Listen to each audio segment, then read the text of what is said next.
Hello, it's another parliamentary week. This is the chamber on Citi. My name is Mensah Opoku. Per presidential directive, there is a ban on all public gatherings in the country.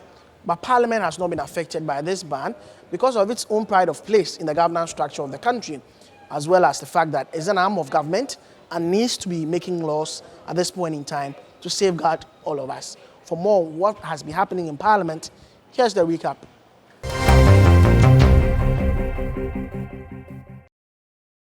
The Minister of Finance, Ken Ofori-Atta, came to the House to brief Parliament on the fiscal impact of the coronavirus pandemic in Ghana.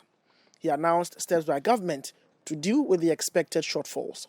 Mr. Speaker, measures are being put in place to close a possible financing gap in the 2020 budget that could result from the impact of the coronavirus.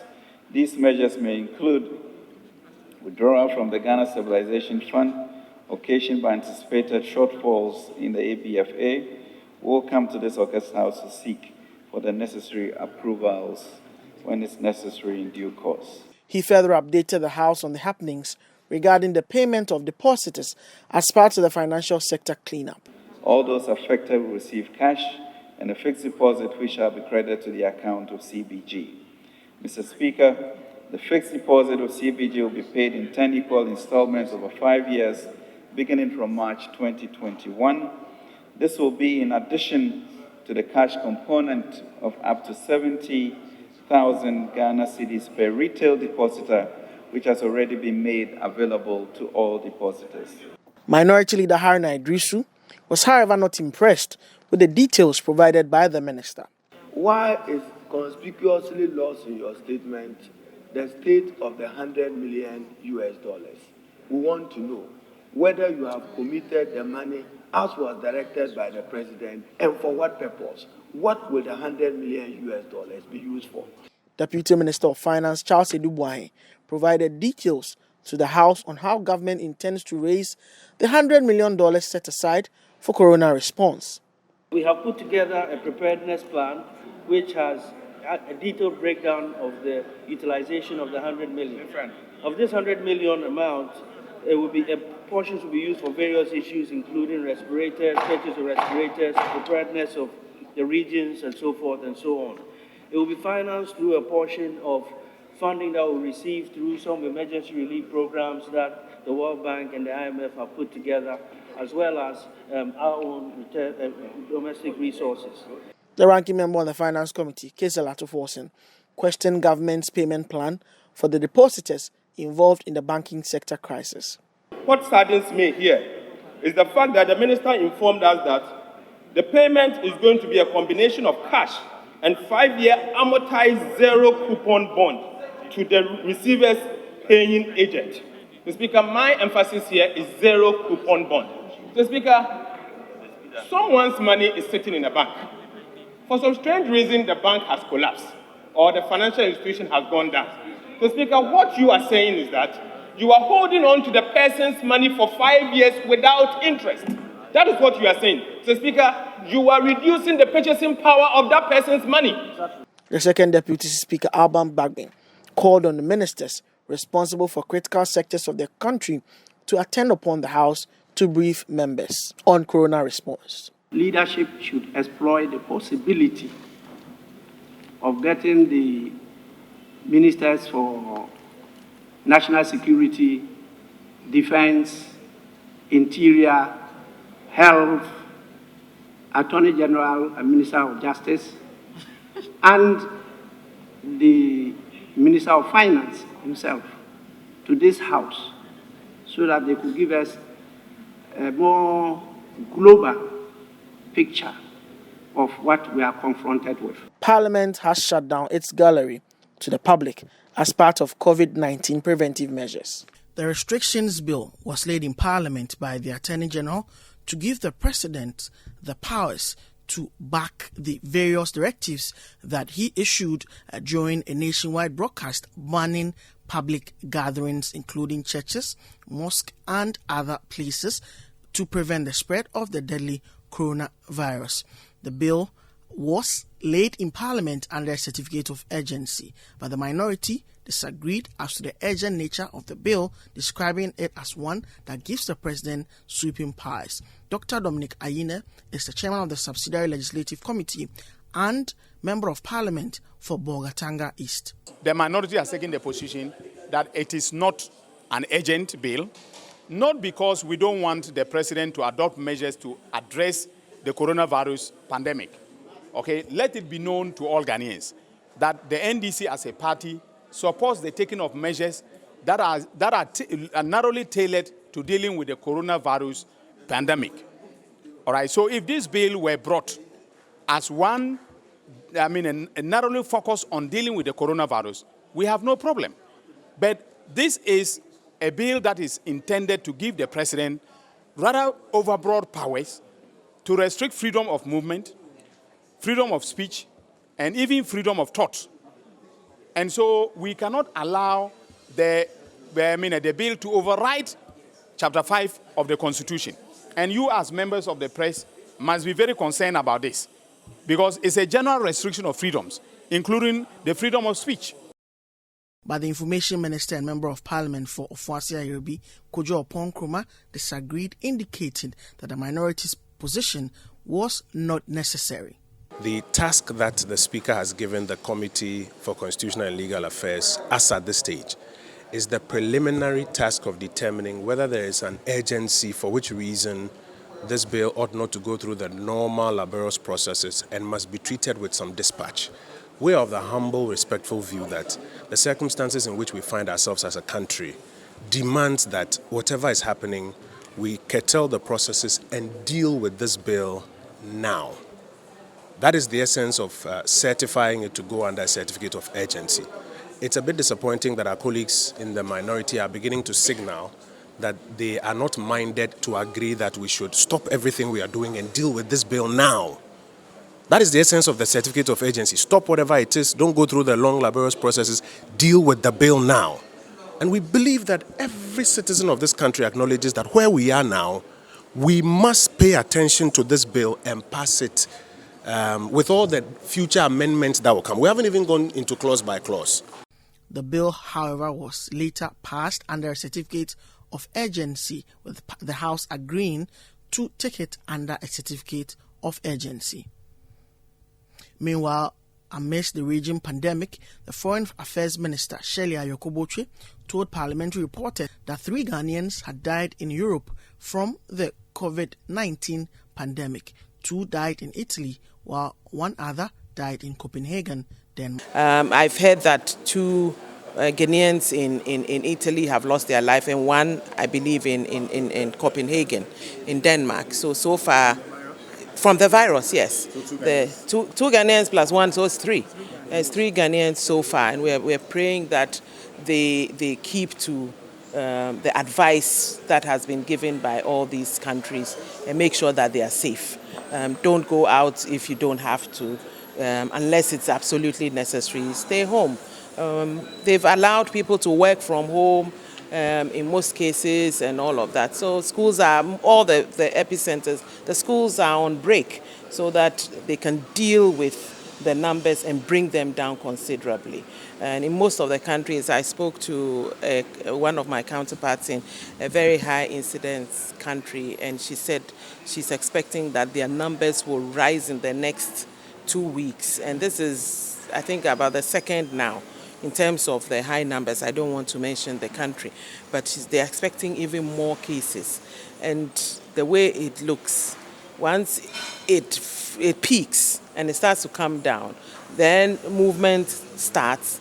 And those who are infected, who don't even know that they've been infected, move, and then it's spreading elsewhere. So it's like a wave. It's moved from Asia, now it's in Europe. You don't know where it's going to go next. So it's important that we do what we've been able to do and to ensure that our people are safe. So still, the COVID-19 pandemic has dominated issues and headlines in Parliament. But for now, though, we'll take a break. When I come back, there's more on The Chamber. Welcome back from the break. This is the From the Floor segment on The Chamber.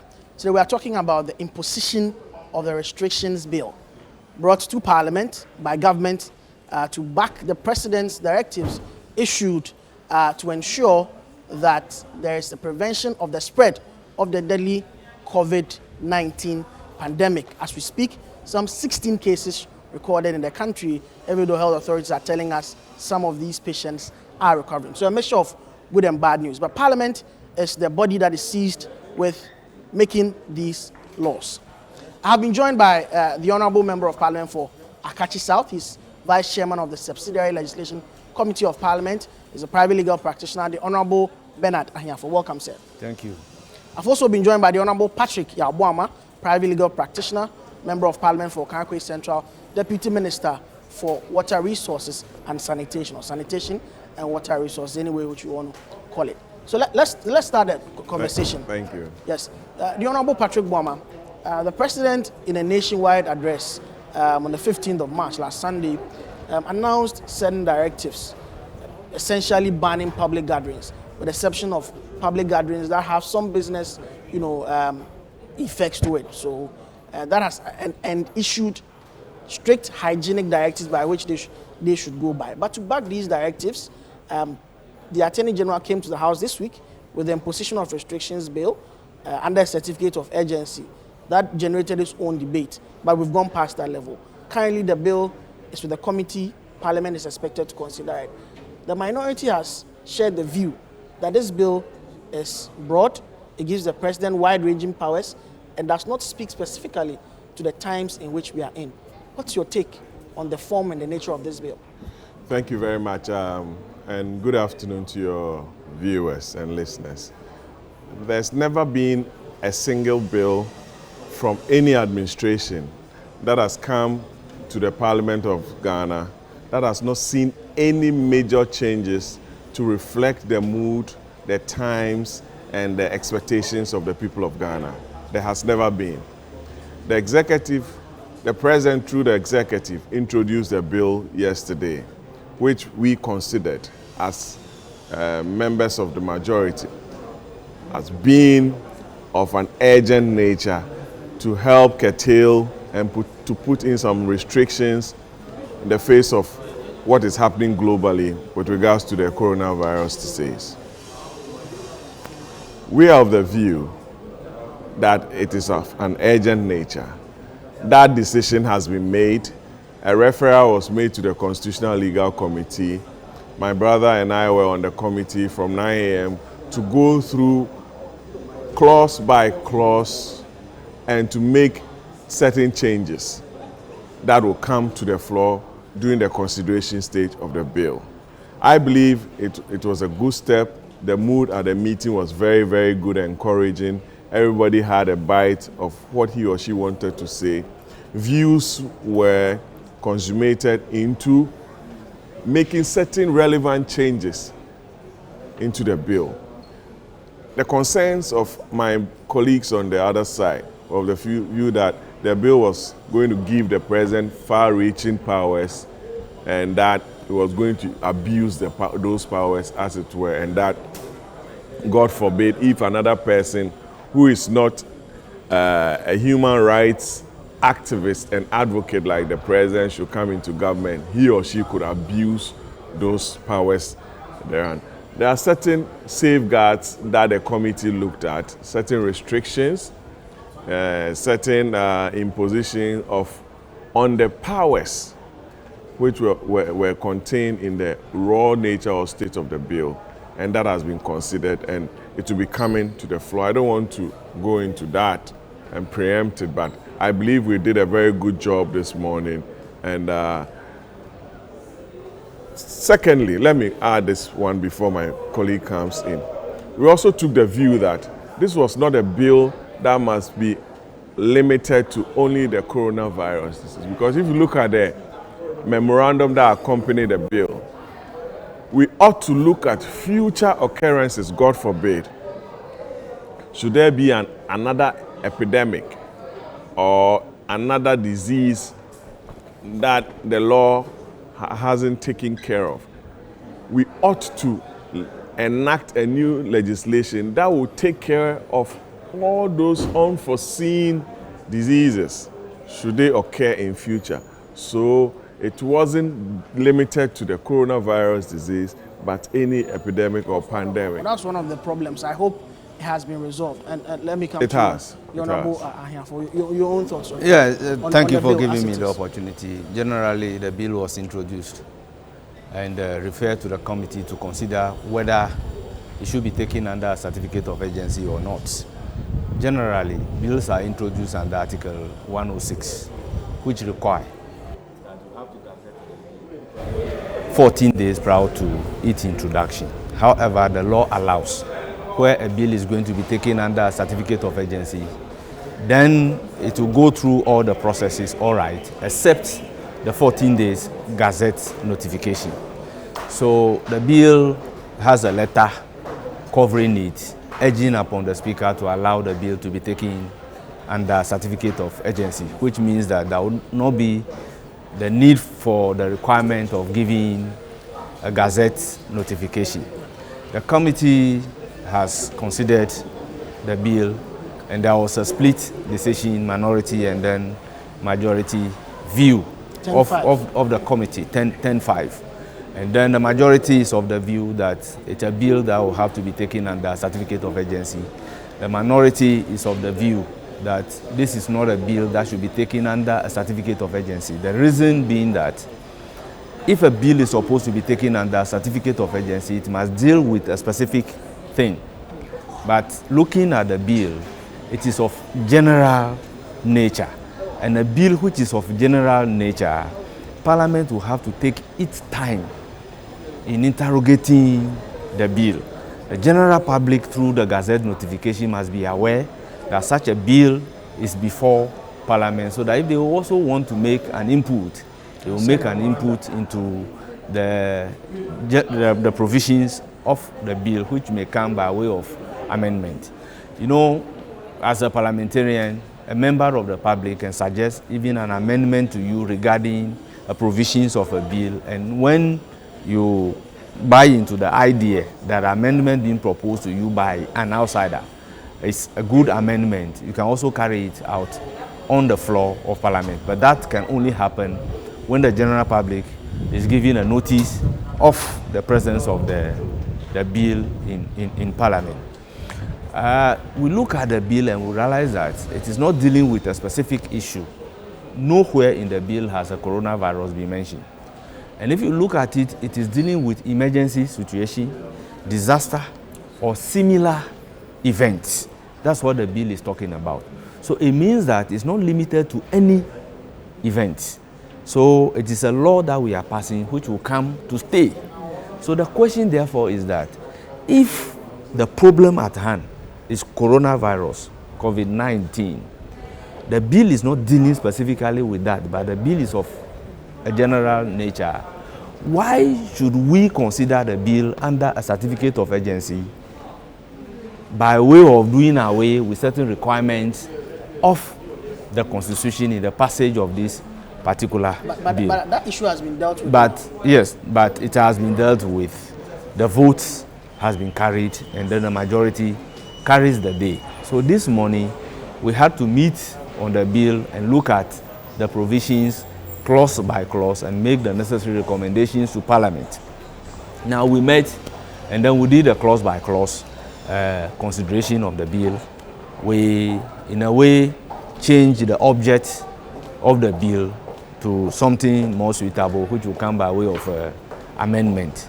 Then when you come to clause 2 of the bill, which appears to be problematic, giving unfettered power to the president in an emergency, disaster, and similar circumstances, we have to tidy it up. So with the amendment that is coming, the president is not just going to stand up and impose the restrictions.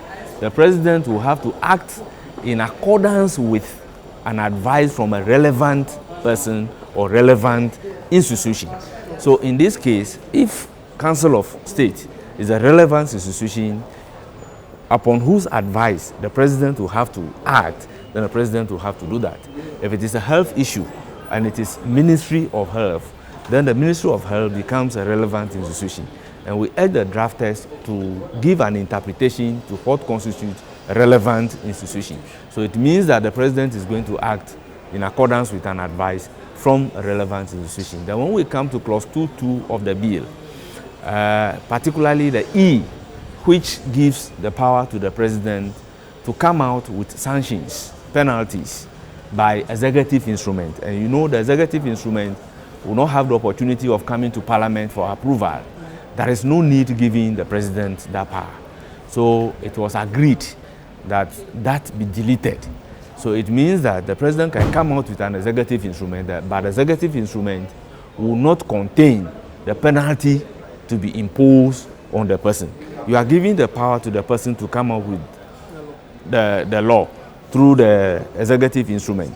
Now you are again giving the power to the president to decide on what kind of punishment to be given. What if the president says is life sentence, where it's not supposed to be a life sentence? So that has also and you see, yes, nothing is a law if at the time that you are making nothing is an offense. If at the time you are making the law, you don't create that particular offense. So we have decided to create an offense in the imposition of the restrictions bill before us. So that has also seen a bit of amendment. And with the amendment being done by the committee, I believe the bill, if passed, will now be in line. But my only worry is that I peruse the coronavirus bill of the UK from my very good friend. It is very elaborate. It's about 368 pages documents. And our bill is just five and they are taking their time to do a law for the future of the country. So why can't we also take in the trouble to do a similar thing for future of Ghana? So the UK bill is corona specific? It's corona specific and it's very detailed. 368 pages. Wow. You can ask him, he can attest to the fact. It's a very, very voluminous document and he knows about that. And they are taking their trouble to go through this particular bill. But here we are doing our own under a certificate of urgency.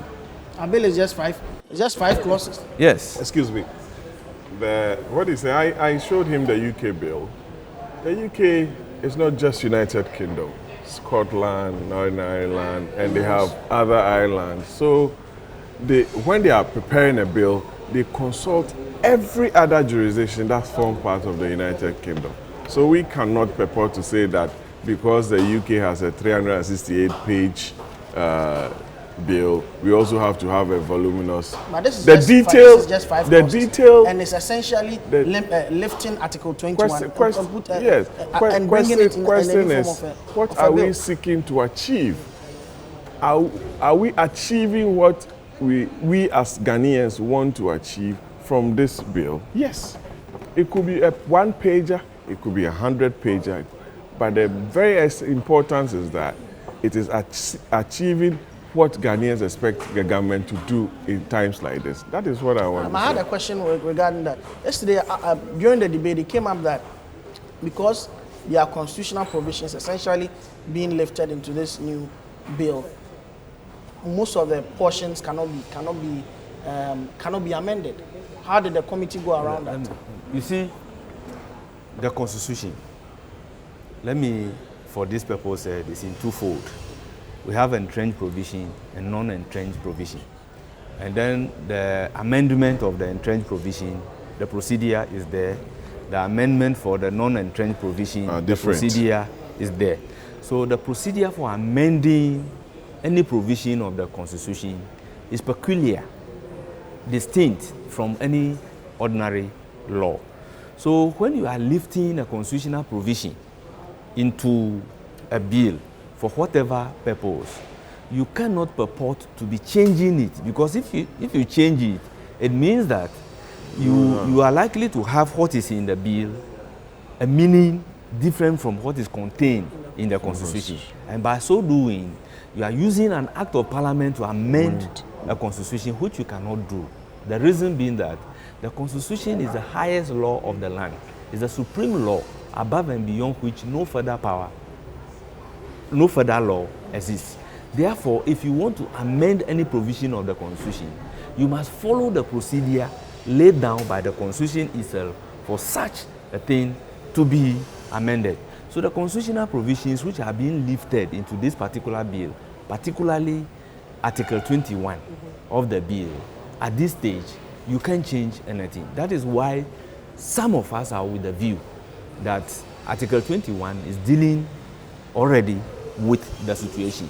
So there is no now, the president also have an emergency powers under Article 31.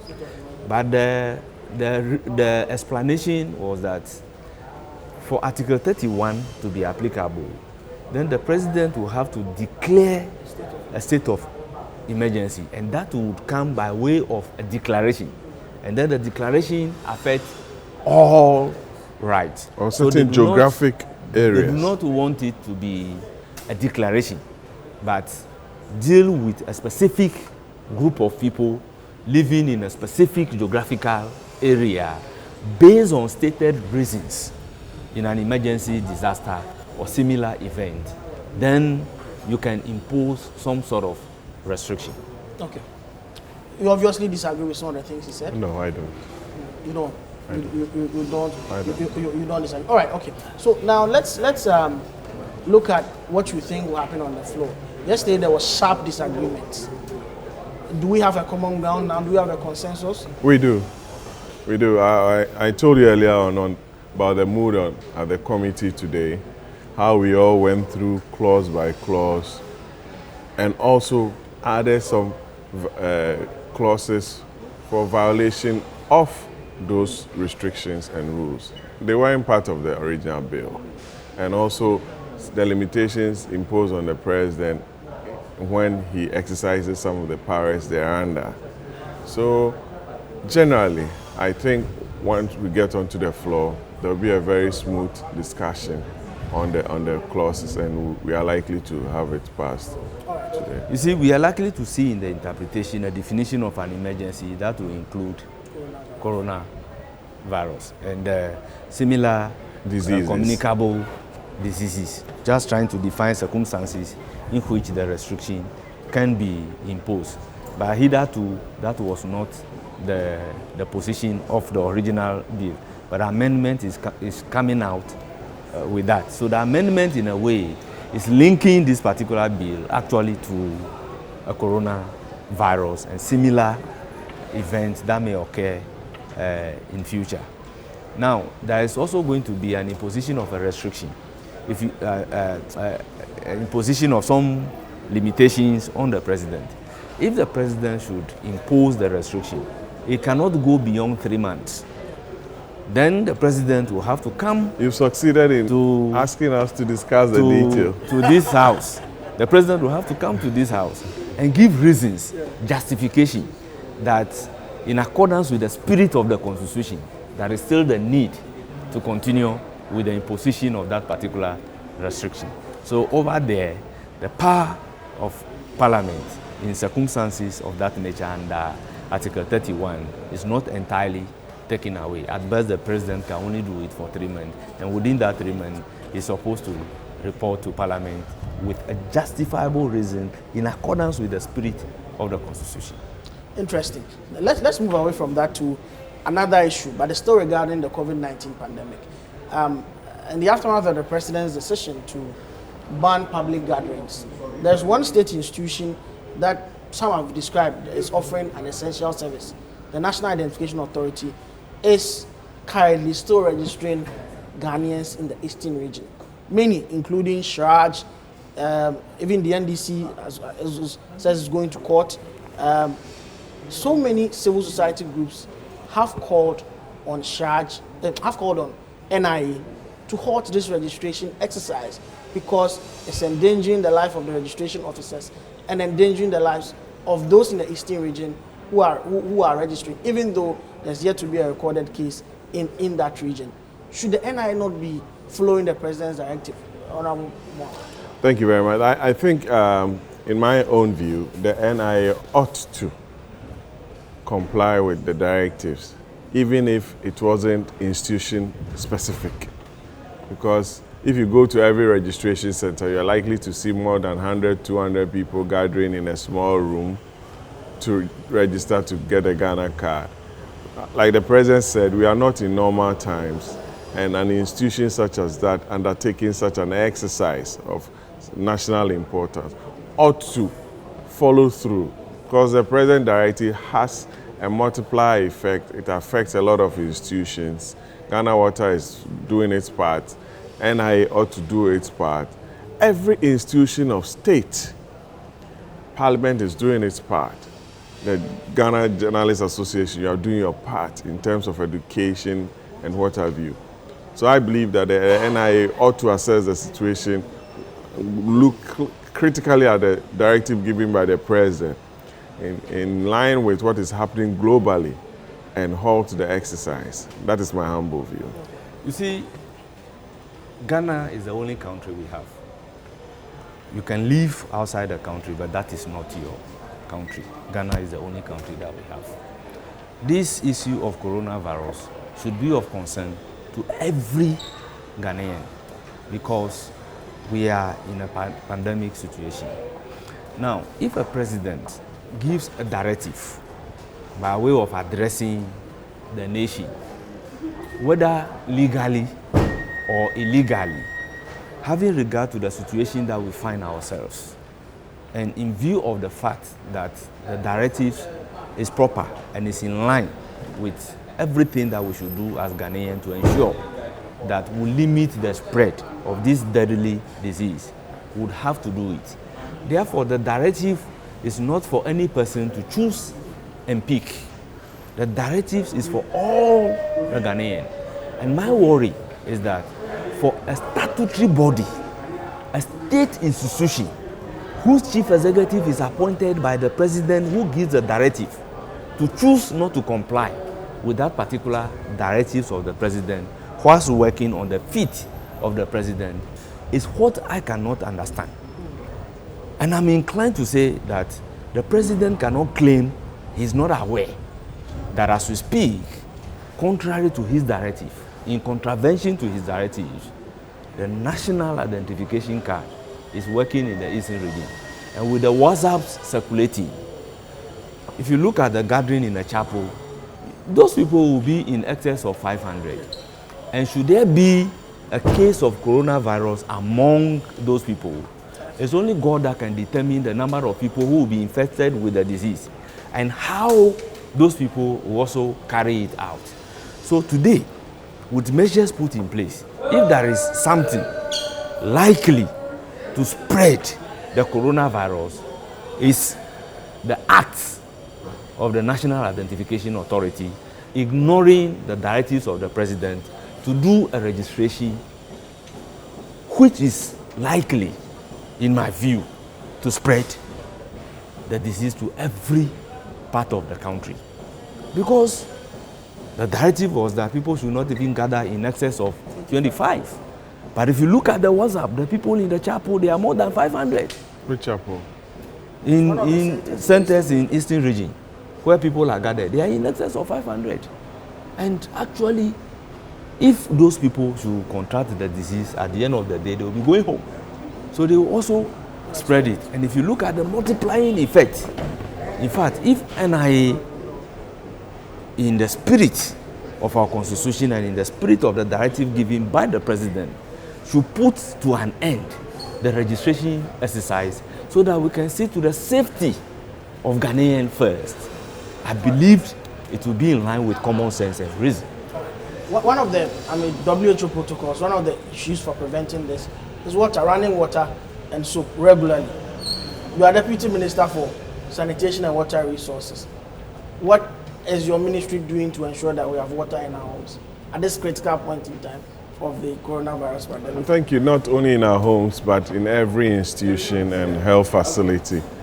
In line with the present directive, you've seen statements from Ghana Water educating the public on how to use water judiciously, because most people use water as if there can never be a drought in this country. People use clean potable water for their gardens, washing of cars, and certain unreasonable services that they misuse water for. In line with the directive, we went to Kolebu, we went to Ridge Hospital, we've been to Tema General Hospital to assess the water situation there. and I get daily updates. Every day I get a daily report on the water situation in most of the health facilities. I get mine from and not just in Accra, the rest of the country. Yeah. And Ghana Water Company can also give you a daily update on the water situation in the country. I'm sure, knowing how effective your station is, you would have reported if we were having major challenges. We've never been able to solve all our water challenges, but we're making serious progress. And in times like this, we are also making sure that there's efficient and judicious use of the little that we have. That is our call to Ghanaians. So we are doing our very best to ensure that there's water in all our health facilities, in every institution, so that we are able to contain this disease that is causing all the challenges globally. So all in all, I believe that the ministry has taken the necessary steps. Ghana Water has taken the necessary steps. I met with the CEO of Community Water Agency within the presence of Parliament today to discuss what they're also doing in terms of rural water supply, and I'm impressed with what they are doing. They'll be coming out with a directive and what have you. So you can see that everybody is on board.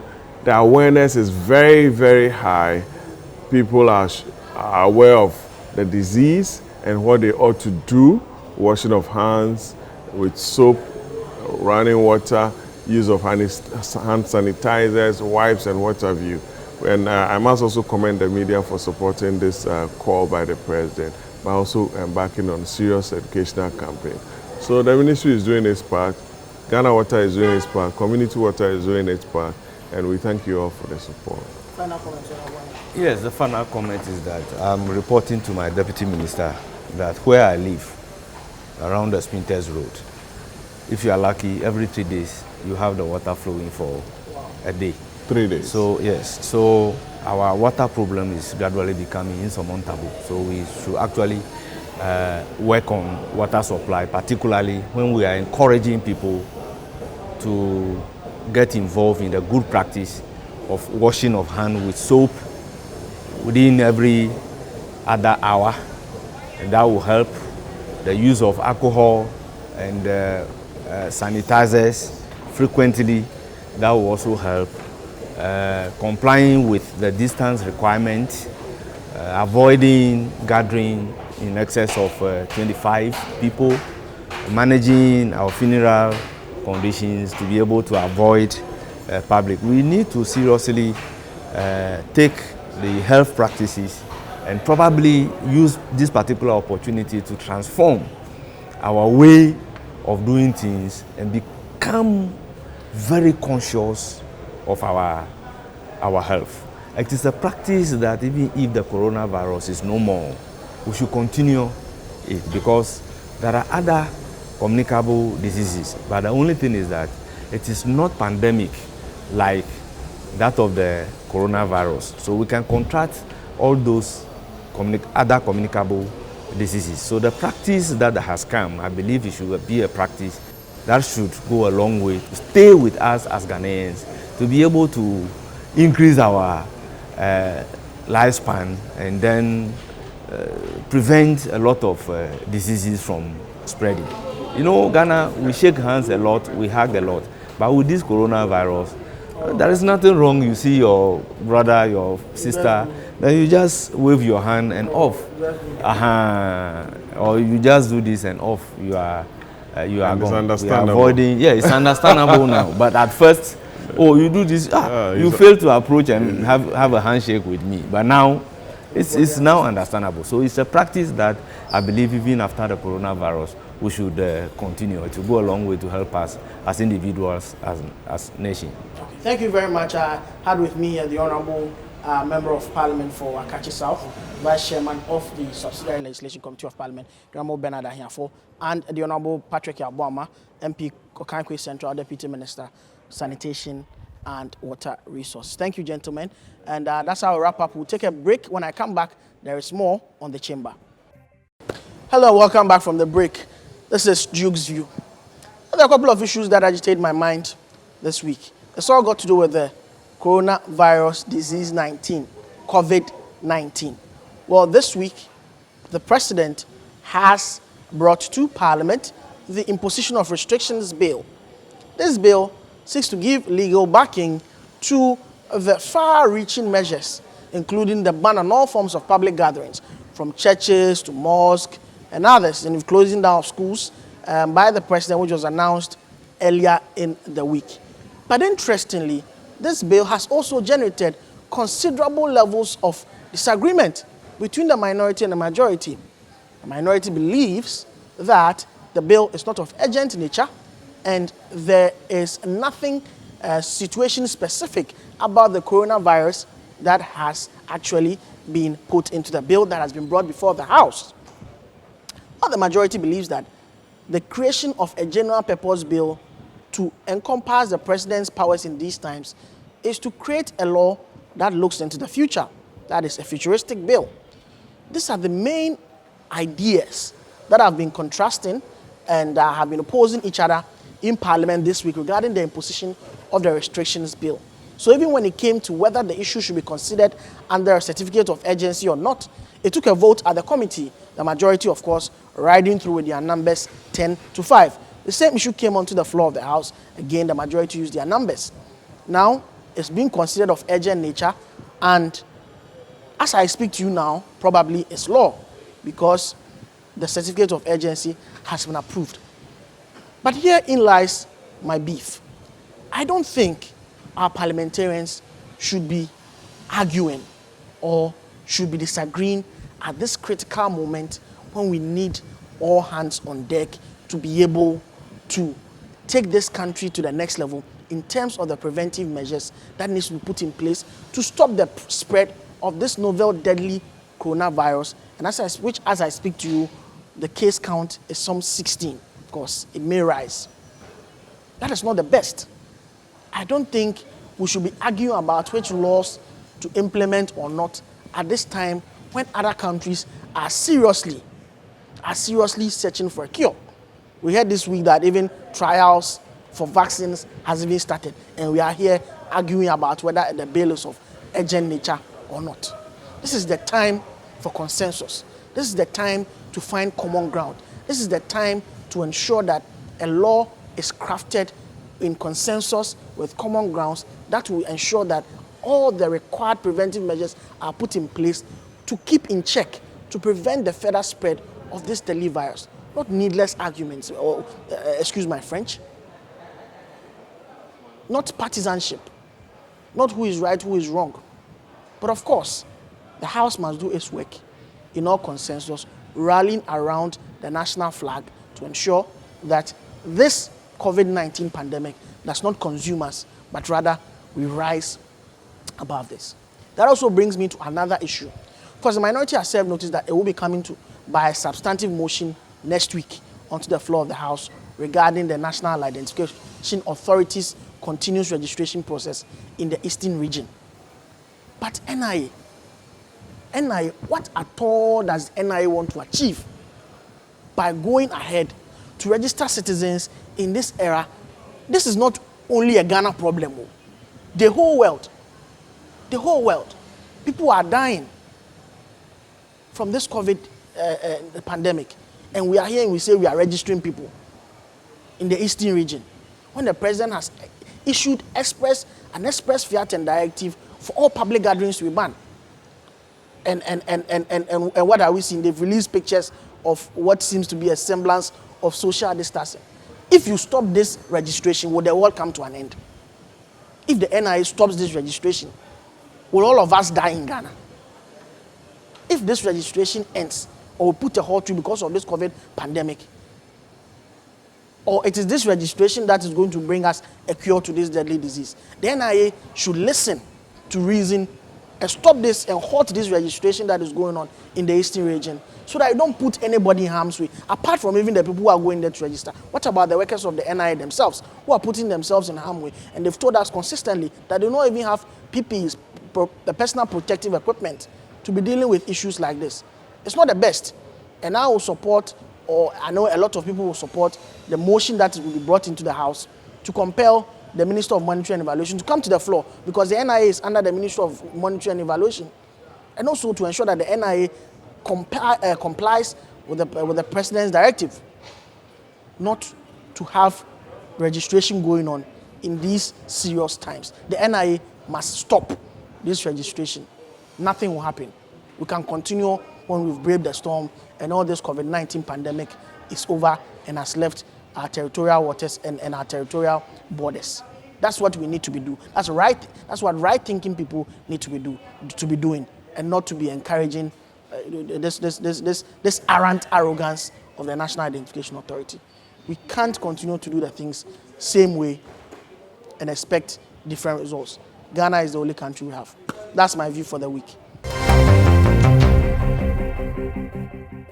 So that's how we wrap up this edition of The Chamber right here on CCTV. My name is Mensah Opoku. We'll see you same time next week on the same channel.